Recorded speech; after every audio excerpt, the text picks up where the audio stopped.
This is Jacob's Algebra, Chapter 12, Lesson 4, Adding and Subtracting Square Roots. Now, it's important to realize that with square roots, you can only add or subtract like square roots. Just like you can't do anything if you have x plus y. You can't simplify that at all. That's just x plus y.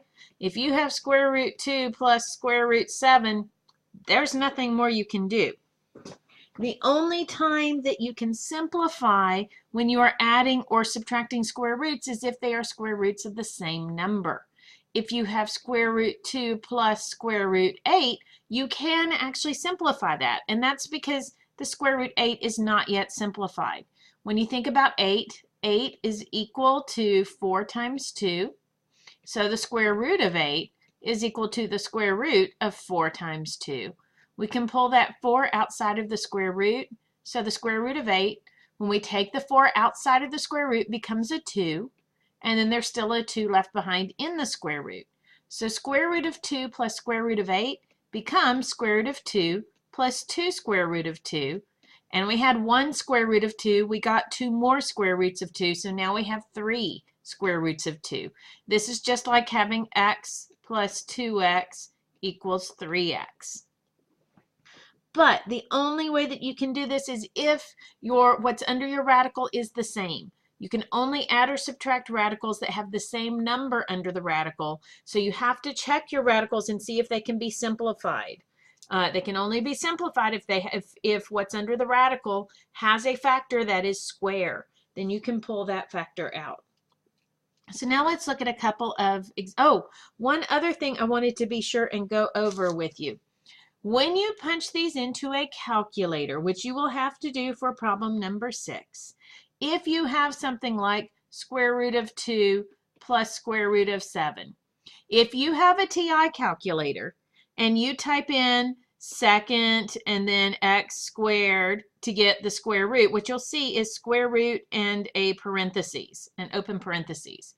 Then you would type in a 2, and then you want to add square root 7. If you just do plus and then you do the square root 7, what you are actually going to be computing is the square root of 2 plus the square root of 7 inside of that square root. Notice when you have a TI calculator and you punch this in, you get an open parentheses. This first square root keeps going until you close that parentheses. So you need to put a closing parentheses here so it knows that the only thing you're taking the square root of is that 2. Otherwise, what it does is it just puts the closed parentheses at the very end, and this is what you end up with. Now, if you tried typing the same thing into a Casio calculator, what you're going to see on the screen is square root, and then you type in the 2, and then you say plus square root 7, and it will actually show you what you are actually telling the calculator to do. This is part of why I like the Casio calculators better, because it's more obvious when you're making a calculator error, because the calculator actually shows you the calculation that you're telling it to make, and the TI does not. When you see square root open parentheses 2 plus square root open parentheses 7, it's not immediately obvious that this is the calculation you're telling the calculator to do. So anytime you punch in an operation and the calculator gives you an open parentheses, you need to be sure and close that parentheses where you want that operation to end. If you're only taking the square root of that 2, you need to close the parentheses so it knows that that's all you're taking the square root of, and then you're adding the square root of a different number, not the square root inside of a square root. So be very careful of this when you are doing any kind of square root calculations in your calculator, because this does make a difference in what your final answer will be. Okay, so now let's look at some problems. We're going to start with number 4, and we're just going to do a couple of parts. It says write a multiplication problem equivalent to each of the following addition problems. And 4A has square root 5 plus square root 5 plus square root 5. Whoops, I forgot the square root. Plus square root 5. So to make that a multiplication problem, I would say, well, I have 3 of the square root 5. So 3 times square root 5, that's my multiplication problem. This is what it's looking for. And I'll do one more, part D. we have square root of 11x plus square root of 11x plus square root of 11x plus square root of 11x. My multiplication problem is that I have 4 of these, so I can say 4 of square root 11x. So that's my multiplication problem. I'm multiplying 4 by square root 11x. Then it says write an addition problem equivalent to each of the following multiplication problems. So we'll just do part E, which was 2 times the square root of 10. Well, if we have 2 of them, then we can write out a square root of 10, and then we can write out another square root of 10, and that's our addition problem. So when it's asking you to write a multiplication problem that's equivalent, you just count out how many of them you have, and that's the number you multiply by your square root. When it says to write an addition problem equivalent, they give you the number of times that you have to add it together. There's a 2 in front of the square root 10, so you take one square root 10 and add it to another square root 10. Okay, so that was problem number 4, which is just like problem number 10 that I assigned for homework.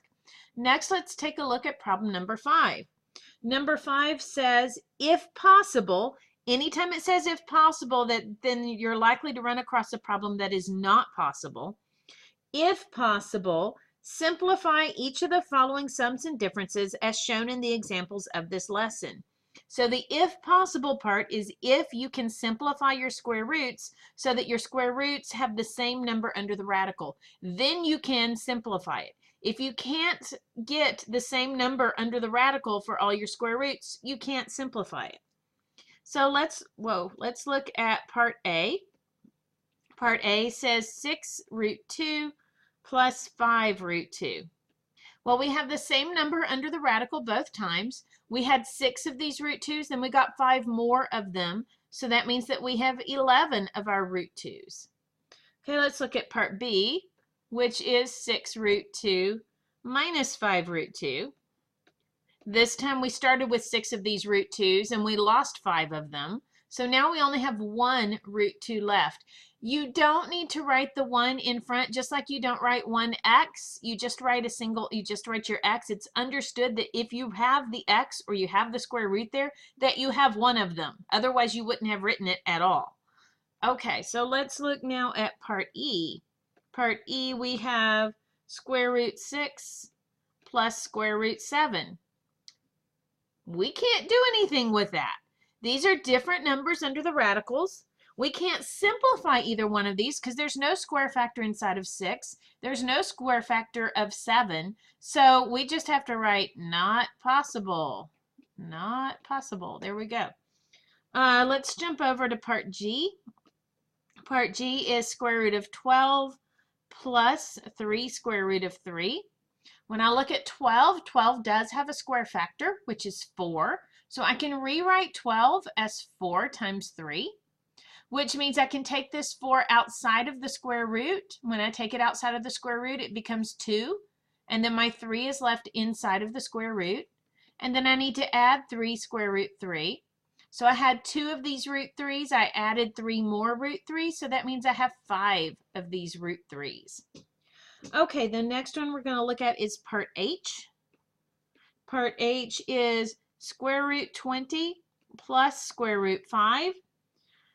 And we can't simplify the 5 anymore. 5 is a prime number, so it has no square number inside of it. But 20 does have a square factor. 20 can be written as 4 times 5, and 4 is a square number, which means it can be taken outside of the square root. The square root of 4 is 2, so I can rewrite 20 as 2, the square root of 20 as 2 square root 5, and then I'm adding a square root 5, so that means I have 3 of these square roots of 5 now. And then I will do one more. Let's look at part L, which is square root of 24 minus square root of 54. Okay, so in this case, neither one of our numbers is prime. We can actually simplify both of them. When you look at 24, what is the biggest square factor of 24? That's going to be 4, because we can write 24 as 4 times 6. For 54, the biggest square number is 9. We can write it as 9 times 6. So looking back over here at the 24, 4 is our square number, which means it can come outside the square root. Square root of 4 is 2. The 6 is left behind in the square root. When I'm looking at the square root of 54, the 9 can come outside of the square root. The square root of 9 is 3. And then I still have a 6 left inside of the square root. 2 root 6 minus 3 root 6 is negative root 6. Because we had 2, we lost 3. That means we're 1 in the hole. Somehow, even though we only had 2, we lost 3 of them. So that's going to be negative square root 6.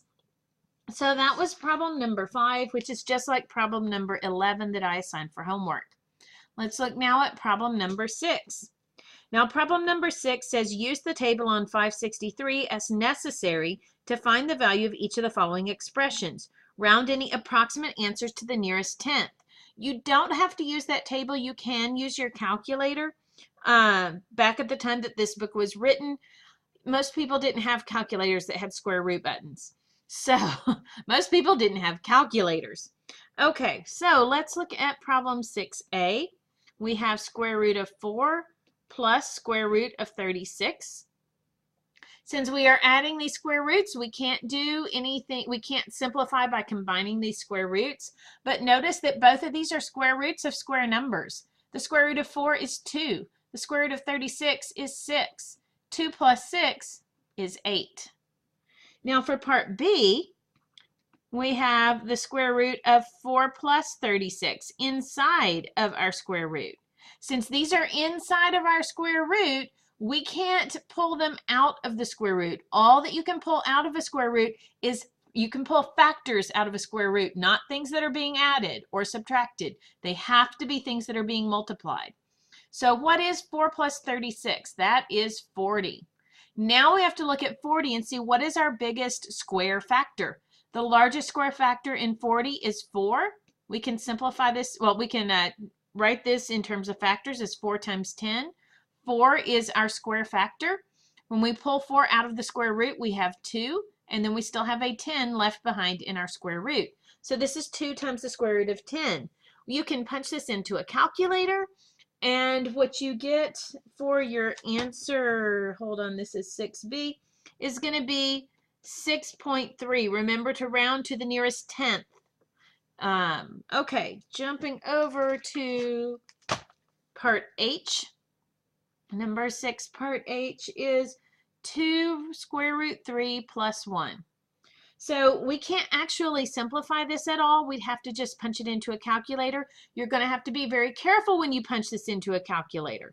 If you have a TI and you punch in 2 root 3 plus 1, what you're actually going to be calculating is 2 times the square root of 4. Because it's not going to know that the 1 is not included inside of that square root. In order for your calculator to know that you're taking the square root only of the 3, you have to put a parentheses in here after the 3. Then it knows that the square root only is for the 3. So you need to punch into your calculator 2 square root 3, close the parentheses, and then add 1.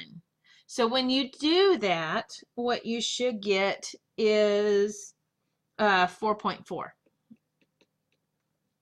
Okay, now look at part I. Part I is 2 times the square root of 3 plus 1. This time you do want to add the 2 together. If you're punching this into a calculator, what you're going to punch in is 2 and then root. It's going to automatically give you the parentheses. You'll do 3 plus 1 and close the parentheses at the end. You want the entire thing to be rooted. And then what you will get as your answer is going to be 4. That's because 3 plus 1 is 4, and the square root of 4 is 2, and then 2 times 2 is 4. Okay, then our last one we're going to do from number 6 is part J. Part J is the square root of 2 times 3 plus 1. Here you're going to have to be careful to make sure that you get all of this in your parentheses. This is going to be the square root of 2 times 4, which is the square root of 8. And the square root of 8 is 2.8. We will continue the rest of this lesson in the part 2 video. This was number 6, which is just like number 12 that I assigned for homework.